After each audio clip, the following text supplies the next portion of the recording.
दोस्तों आज आए हम अजमेर और पुष्कर रोड के बीच में, पुष्कर के अंदर पांडेश्वर महादेव मंदिर के अंदर। और यहाँ कहा जाता है कि अज्ञातवास के दौरान पांडवों ने यहाँ अज्ञातवास काटा था। तो आगे हम महादेव का मंदिर है ऊपर, हम उस मंदिर के आपको दर्शन कराएंगे। राजस्थान की पवित्र धरती पुष्कर, जहाँ ब्रह्मा जी का एकमात्र मंदिर है और जहाँ हर पहाड़ी, हर गुफा तप और त्याग की कहानी कहती है। आज हम आपको लेकर चलेंगे एक ऐसे शिव मंदिर में जिसका नाम इतिहास की किताबों में कम लेकिन लोक कथाओं और आस्था में बहुत गहरा है। पांडेश्वर महादेव का मंदिर अजमेर पुष्कर के बीच पुष्कर रोड में स्थित है। पांडेश्वर मंदिर में एक प्राचीन शिव मंदिर है जिसकी स्थापना पांडवों ने अपने वनवास के दौरान किया था। यह मंदिर ऐतिहासिक होने के साथ साथ धार्मिक स्थल तो है ही है, लेकिन ये मंदिर घने जंगल में अरावली पहाड़ियों की गोद में नाग पर्वत के बीच में बसा है। अजमेर के पास स्थित पांडेश्वर मंदिर का इतिहास काफ़ी रोचक है। इसे प्राचीन समय में भगवान शिव को समर्पित एक मंदिर माना जाता है। पुष्कर और अजमेर के बीच का क्षेत्र धार्मिक दृष्टि से तो वैसे ही महत्वपूर्ण माना जाता है। इस मंदिर का निर्माण भी प्राचीन काल में हुआ था। यहाँ भक्तों की काफ़ी भीड़ आती है। खास तौर से सावन के महीने में सोमवार को काफ़ी दूर दूर से भक्त यहाँ पहुँचते हैं। इस मंदिर के बारे में कथाएं और लोक कथाएं भी जुड़ी हुई है जो इसे और दिलचस्प बनाती है। ये मंदिर पौराणिक मान्यता के साथ साथ घने जंगल में होने के कारण शांत वातावरण के लिए जाना जाता है। इस मंदिर की स्थापना पांडवों ने द्वापर युग में की थी। पांडेश्वर महादेव का मंदिर का इतिहास महाभारत काल से जुड़ा हुआ है, जो अपने आप में कई रहस्यों को समेटे हुए है। हम इस ब्लॉग में आपको बताएंगे कि कैसे पांडवों ने इस मंदिर का निर्माण किया था और कैसे यहाँ पे शिव परिवार की स्थापना की थी। दोस्तों देखिए, ये छोटा सा मंदिर है जिसमें भैरू जी विराजमान है। और जहाँ तक मैं समझता हूँ, पांडव जब नाग पर्वत पे ऊपर चढ़ते होंगे, ऊपर चोटी पे जाने के लिए, तो यहाँ भैरू जी के दोग लगा के ही ऊपर चढ़ते होंगे।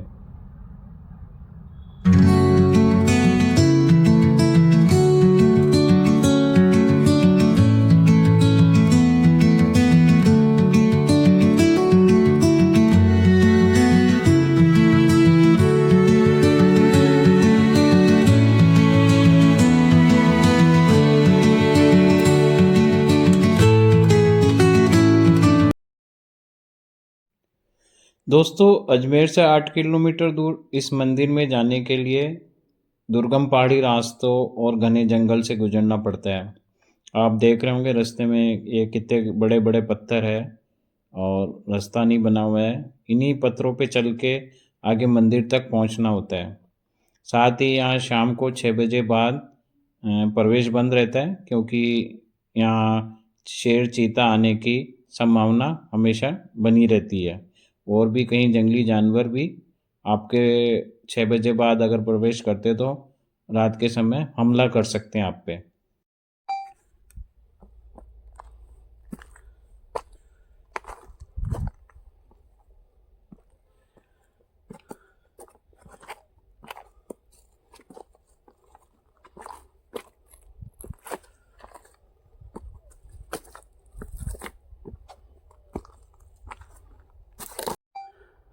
दोस्तों ये करीब 1 किलोमीटर की चढ़ाई है और चढ़ते चढ़ते मेरी सांस फूल गई है। अभी मंदिर थोड़ा और ऊपर है पहाड़ी पे। तो दर्शकों, हम बड़ी मुश्किल से मेहनत करके ये ब्लॉग आपके लिए बना रहे हैं। तो रमेश किन्नीमा स्टूडियो में आपका स्वागत है। वीडियो के अंत तक बने रहे और चैनल को सब्सक्राइब करें, लाइक करें, कमेंट्स करें। और अभी हम ऊपर चलते हैं और मंदिर के बारे में आपको और बताएंगे। दोस्तों ये चढ़ाई जितनी मुश्किल है, नज़ारे उतने ही खूबसूरत है। जिन लोगों को पहाड़ों पर ट्रैकिंग करना पसंद है, उन्हें ये जगह काफ़ी खूबसूरत लगेगी। पत्थरों से भरे ऊबड़-खाबड़ पहाड़ी रास्ते, जंगल और ऊंचाइयों पर पैदल चलकर प्रकृति का आनंद ले सकते हैं और उसको अनुभव महसूस कर सकते हैं। बारिश के समय इन पहाड़ों पर झरने गिरते रहते हैं, जहाँ आप नहाने का मज़ा ले सकते हैं। उस समय यहाँ चारों ओर हरियाली होती है। आप यहाँ पिकनिक मनाकर प्रकृति से गहरा जुड़ाव महसूस कर सकते हैं। यहाँ आकर आपको शांति और सुकून तो मिलेगा ही, साथ ही आप रोमांचित महसूस होंगे।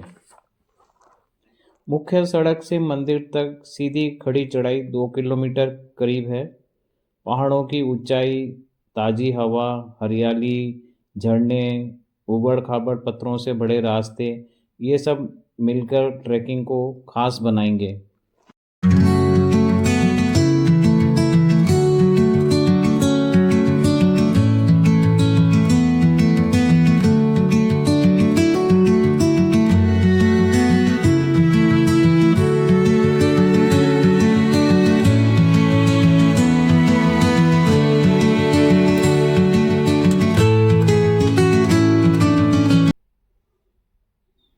दोस्तों, ये जंगल ही नहीं है, यहाँ कई प्रकार की जड़ी बूटियाँ मिलती है, जिससे आयुर्वेदिक की दवाइयाँ बनती है और कई रोगों का इलाज भी करती है। यहाँ पुराने लोग जो जड़ी बूटियों को समझते हैं, वो यहाँ इन पहाड़ों पे आते हैं और जड़ी बूटी ढूंढ के और कई रोगों का इलाज करते हैं। पांडेश्वर महादेव मंदिर पुष्कर की नाग पहाड़ियों पर स्थित है और इस मंदिर में भगवान शंकर की लिंग रूप में पूजा अर्चना की जाती है। कहा जाता है, जो भी भक्त इस मंदिर में दर्शन के लिए आता है, उसकी इच्छा जरूर पूरी होती है। इस मंदिर में शिव जी अपने पूरे परिवार के साथ विराजमान हैं।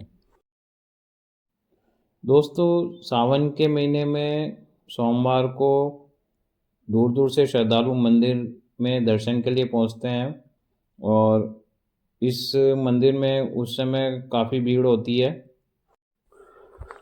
दोस्तों देखो, ये रास्ते में कुछ सीढ़ियाँ बनी हुई हैं, लेकिन ये सीढ़ियाँ भी मुझे लगता है बहुत, जब तेज़ बारिश होती होगी तो ये भी उस समय ये टूट फूट गई होगी और पूरा रास्ता ही ऊबड़ खाबड़ है। महाभारत कथा के अनुसार जब पांडव जुए में सब कुछ हार चुके थे, तब उन्हें 12 वर्ष का वनवास और 1 साल का अज्ञातवास मिला था।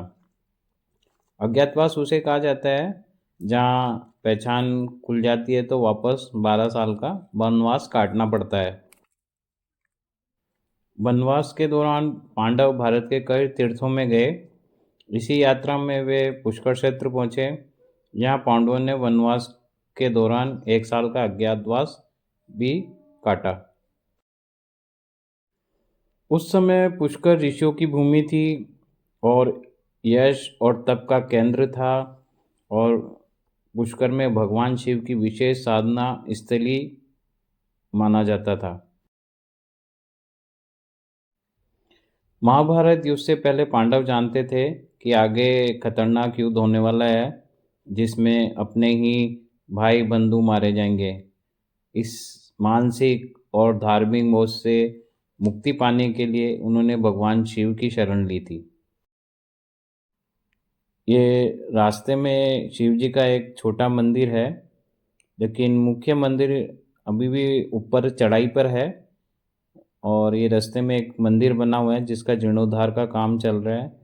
तो आप यहाँ शिवलिंग के भी, यहाँ के भी दर्शन कीजिए, फिर उसके बाद हम आगे ऊपर और चलेंगे। दोस्तों देखो, ये मुख्य मंदिर का द्वार आ चुका है और हम मंदिर पहुंच चुके हैं और देखो यहाँ लिखा हुआ भी है द्वार पर, युग का महाभारत वनवासी पांडवों का अज्ञातवास स्थल। और साथ में देखो यहाँ चेतावनी भी लिखी हुई है कि शाम को 6 बजे बाद यहाँ प्रवेश बंद है, क्योंकि यहाँ जंगली जानवर आने की संभावना होती है। दोस्तों, पुष्कर की इन्हीं पहाड़ियों के बीच जहाँ ये मंदिर है, तब घना जंगल और गुफाएं थी। यहीं पांडवों ने कई दिनों तक उपवास किया। ये उपवास और तपस्या उनकी इच्छा पूर्ति के लिए नहीं, बल्कि पापों से मुक्ति के लिए थी। दोस्तों, ये मुख्य मंदिर है। इसी शिवलिंग की पूजा पांडव करते थे। यहाँ भगवान शंकर लिंग के रूप में विराजमान है। मान्यता है कि यहाँ का शिवलिंग स्वयंभू है, अर्थात ये मानव निर्मित नहीं है, स्वयं प्रकट हुआ है। यहाँ मंदिर को भव्य नहीं बनाया गया है, क्योंकि कहा जाता है कि शिव का वैराग्य स्वरूप था, इसलिए मंदिर को बहुत साधारण रूप से ही रखा गया है।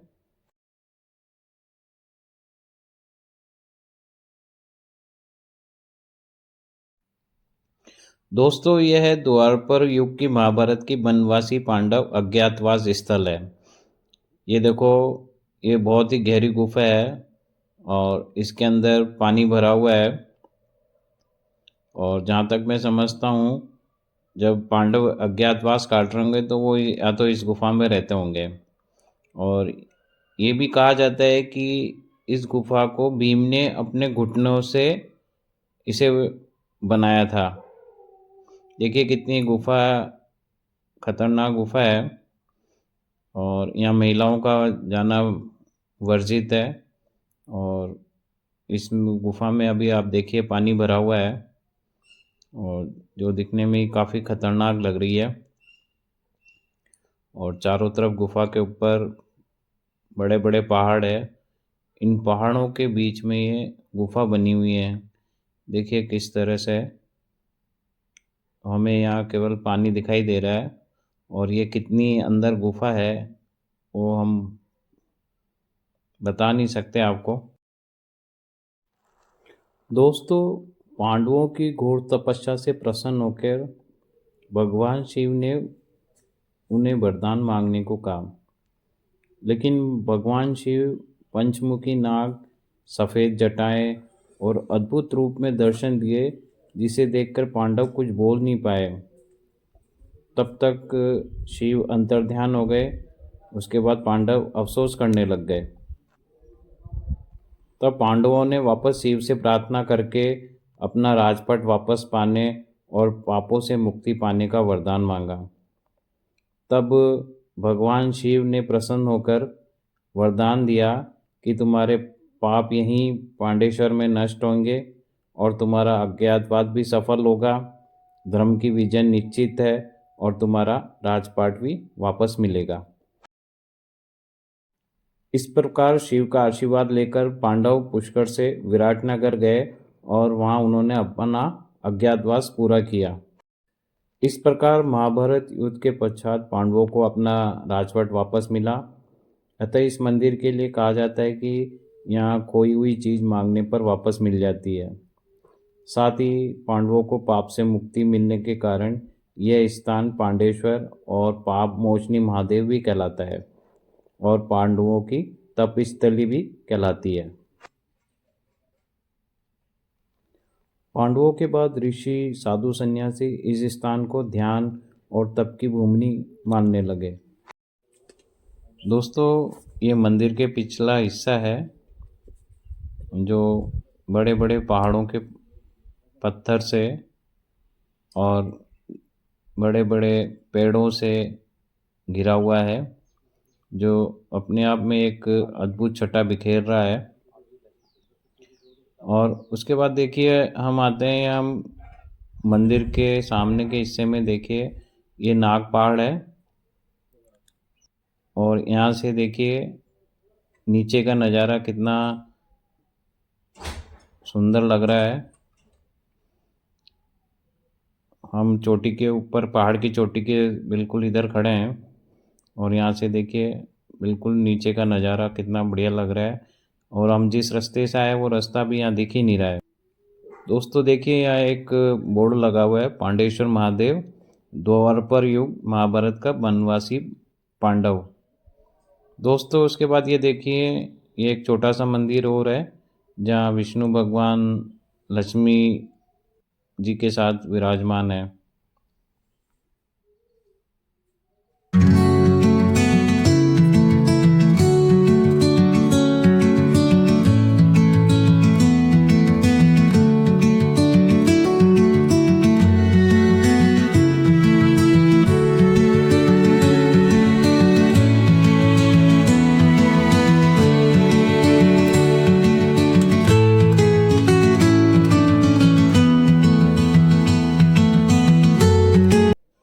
उसके बाद दोस्तों देखिए एक छोटा मंदिर ये और है, जहाँ हनुमान जी पर्वत उठाए खड़े हैं। उसके बाद दोस्तों ये और देखिए एक मंदिर और है ये, जहाँ माँ दुर्गा विराजमान है। जय पुष्कर राज, जय पांडेश्वर, हर हर महादेव। दोस्तों हमने आपको मंदिर के दर्शन करा दिए हैं और अब हम वापस नीचे की ओर प्रस्थान करते हैं। और तो देखिए अब यहाँ से हम ऊपर खड़े हैं और नीचे का नज़ारा देखिए कितना बढ़िया लग रहा है। और हम जिस रास्ते पे आए थे वो कहीं नज़र नहीं आ रहा है, और चारों तरफ ऊंची ऊंची पहाड़ियाँ, घने जंगल है। और 6 बजे बाद आपने यहाँ रुकने की कोशिश भी करी, तो अगर आपने रास्ता भटक गए तो आपको इन्हीं पहाड़ियों में घूमना पड़ सकता है। इसलिए आप 6 बजे पहले पहले इस जगह से नीचे उतर जाएं। राजपूत काल में दोस्तों इस मंदिर की मरम्मत हुई, साधुओं के लिए स्थान बना, पूजा परंपरा संरक्षित हुई। ये मंदिर हमेशा सरल और प्राकृतिक रहा है। मुगल काल में कई मंदिर नष्ट किए गए, लेकिन पांडेश्वर मंदिर जंगल और पहाड़ियों में होने के कारण सुरक्षित रहा। अंग्रेजों के समय ये मंदिर स्थानीय लोगों तक सीमित रहा।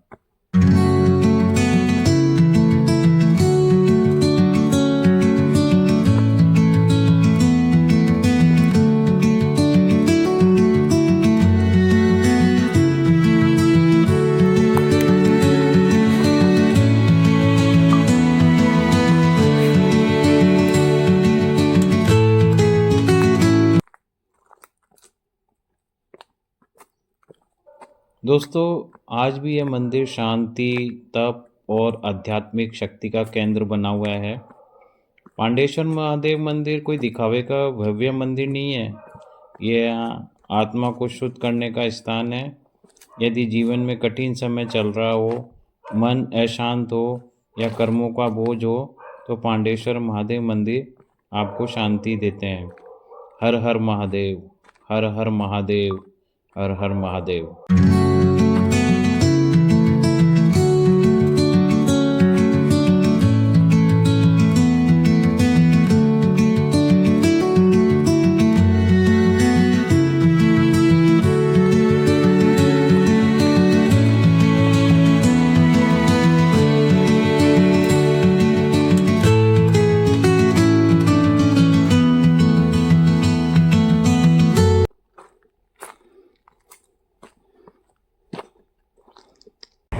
दोस्तों ये अजमेर पुष्कर रोड पे जो पांडेश्वर मंदिर है, इसका हमने जो ब्लॉग बनाया है माउंटो ने यहाँ के आसपास काटा था। आशा ये ब्लॉग आपको बहुत पसंद आएगा और आप इसको आगे फॉरवर्ड करेंगे, लाइक करेंगे, कमेंट करेंगे और आगे हमारे इसी तरह वीडियो देखते रहें। धन्यवाद।